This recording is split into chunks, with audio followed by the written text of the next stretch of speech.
thriller and suspense story.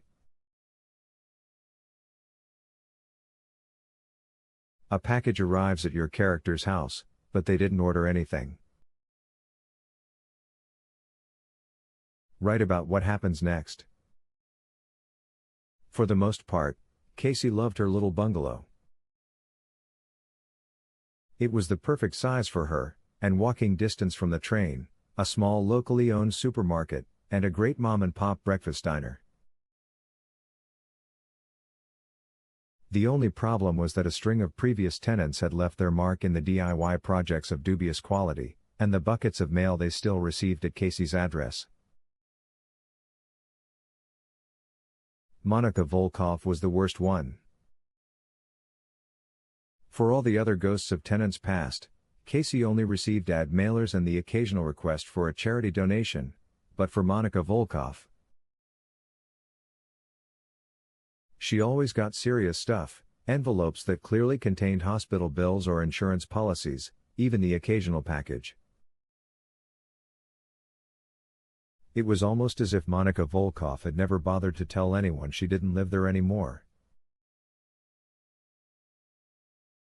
Usually, Casey just wrote return to sender on these things and silently wished Monica Volkov the best of luck getting her stuff.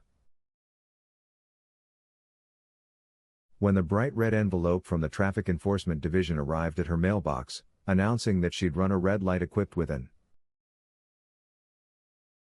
automated camera, which caused Casey to spiral into a minor panic attack, and it turned out to be addressed to Monica Volkov, she decided she'd had enough. It had been her house for nearly 5 years at this point. It was time for Monica Volkov to take some responsibility and start updating her address. Casey had never actually met the woman, though after receiving so much of her mail, Casey certainly felt like she knew her. All Casey actually knew about the mysterious former tenant was what the landlord had told her in passing, which was that Monica was an overnight nurse at a local nursing home, but that was enough. That evening, she called the nursing home and asked for Monica Volkov. Miraculously, she was transferred right to her.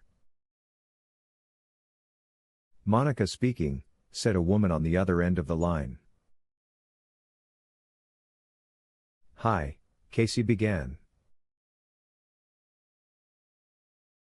"This is gonna sound weird, but I live in your former house." "Oh," Monica Volkov said, sounding bemused. "So, I still get a lot of your mail," Casey continued, "and this week I got a traffic ticket addressed to you, so I thought you would want to know, and maybe update your address?" Monica Volkov sputtered in irritation. "Oh, I don't own that car anymore. I gave it to my cousin. The ticket must be his." "So, you're getting tickets for a car you no longer own at an address where you no longer live?" Casey couldn't keep the edge out of her voice. She wasn't great at adulting herself, but this was a whole new level of apathy. "It sounds like it might be a good idea to contact the DMV and, update your information. Please don't call me at work again," Monica Volkov snapped. Casey heard her slam the phone down, and the call ended. Casey grabbed a Sharpie and wrote return to sender on the traffic ticket in the biggest letters possible, going over each line a few extra times so it was nice and dark. "I hope they hunt you down, Monica Volkov," she thought spitefully as she dropped it back in the mailbox. The next morning, Casey was awakened by a loud crashing noise, and rushed into the living room to discover that her cat, Snickers, had knocked her tablet off the arm of the couch, sending it crashing to the ground and cracking the screen. "Well, Isn't that just great, Casey thought. She'd wanted to upgrade anyway, she just didn't have the money at that moment. When she returned home from work the next day, to her surprise, there was a package on the doorstep. Casey was sure she hadn't ordered anything, so its presence was mystifying. Enthralled, she took the package inside immediately and ripped the box open.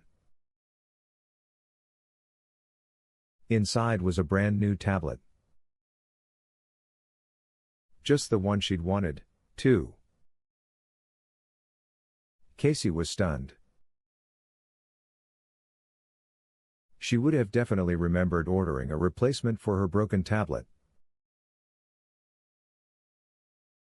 Just in case, she checked her bank balance, no recent purchases of this size. Then how? Was it a gift? She didn't recall mentioning the mishap to any of her friends. Puzzled, she checked the packaging for a clue and discovered the answer. The package was addressed to Monica Volkov. Anger bubbled up inside her. You know what? Casey said to herself. If Monica Volkov can't be bothered to forward her mail for 5 years after moving out, it's her own fault. I'm keeping this tablet, she resolved, as payback for giving me that scare with the traffic ticket. After all, she reasoned, it showed up at my door just when I broke the other one. I meant to keep it. 2 days later, Casey was tearing apart her kitchen, looking for the beaters for her electric hand mixer. She checked every drawer and cabinet, but she could only find one of the two.